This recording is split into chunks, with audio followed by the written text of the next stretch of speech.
Mga tindera sa isang pamilihan sa Quezon City tiniyak ng nasusunod ang maximum suggested retail price sa baboy na itinakda ng Department of Agriculture. Si JM Pineda ng PTV para sa Balitang Pambansa Live. Naomi, ayon nga sa mga ilang tindera dito sa Kamaning Market ay original pa rin yung preso o hindi gumagalaw yung preso.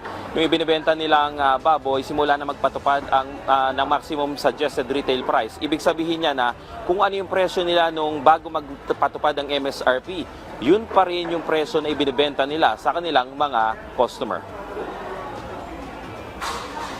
Alas 6 pa lang ng umaga ay may mga namimili na dito sa Kamaning Market para mamili ng mga pang-ulam sa maghapon, partikular ang baboy. Hindi raw gumalaw ang presyo nito kaya kahit papano ay may kaunting ginhawa sa kanila. Okay naman po, pang-ulam po. Pambaon po ng estudyante.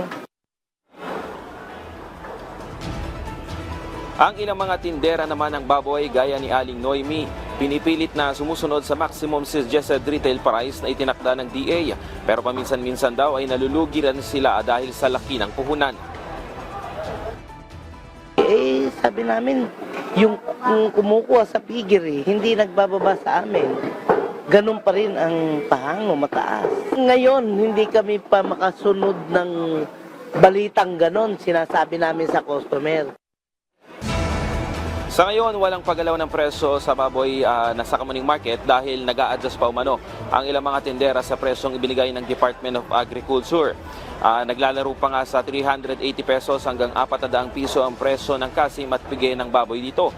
Ang liempo naman ay umaabot sa 460 to 480 pesos ang kilo, habang ang buto-buto ay nasa 300 piso kada kilo lamang. Ayon sa mga tindera, sisikapin nilang makasunod sa MSRP na ibinigay ng pamahalaan para makatipid din ang mga customer.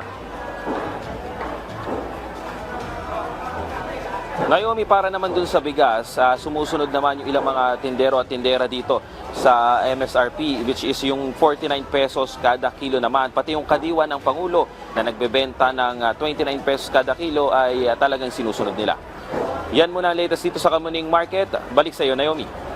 Maraming salamat, JM Pineda ng PTV.